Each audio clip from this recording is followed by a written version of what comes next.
রংপুরে ভিসি দোতলায় মিটিং করছে, সেখানে প্রক্টর এবং বিশ্ববিদ্যালয়ের সবাইকে নিয়ে, সেখানে আগুন দিয়েছে। গাড়িটাই তো পুড়িয়েছে, বাড়ির ভিতরে আগুন দিয়েছে। পুলিশ যখন উদ্ধার করতে গেছে পুলিশের উপরে হামলা করেছে।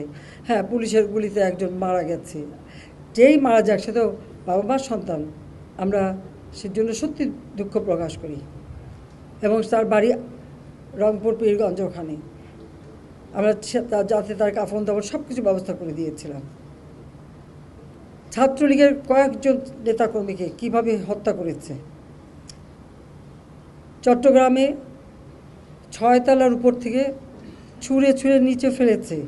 যারা জীবন বাঁচাতে ঝুলে আছে জানলা সিক ধরে, তাদের উপরে পাথর মেরেছে, হাত পায়ের রগ কেটেছে, 7 জন ছাত্রকে হত্যা করেছে।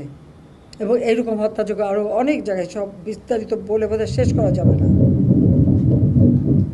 পুলিশের গাড়ি, র্যাবের গাড়ির ভিতরে র্যাবকে যেভাবে হত্যা করা। গাজীপুরে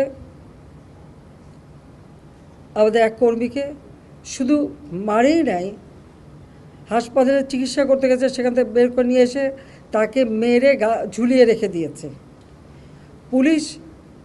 সেই উত্তরা ইসলামী হাসপাতাল চিকিৎসা করতে গেছে আহত পুলিশ, তাকে হাসপাতাল থেকে টেনে বের করে রাস্তায় ফেলে তাকে সেখানে কুপিয়ে কুপিয়ে হত্যা করেছে। পুলিশকে মেরে ঝুলিয়ে রেখেছে। আমার মোটর কেডের যে পাইলট, মোটর সাইকেল দিয়ে সব আসতো, সে ওই যাত্রাবাড়ির ওদিকেই থাকতো। ওখানে প্রত্যেক বাড়িতে বাড়িতে যে তারা খুঁজছে পুলিশের কেউ আছে কি না, আওয়ামী লীগের কেউ আছে কি না।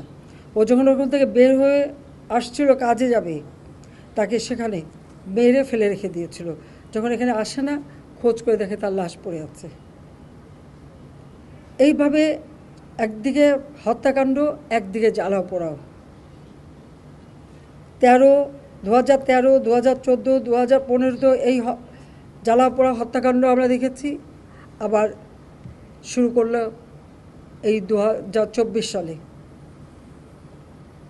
যখন দেশটা এই দীর্ঘ 15টা বছর রাত দিন পরিশ্রম করে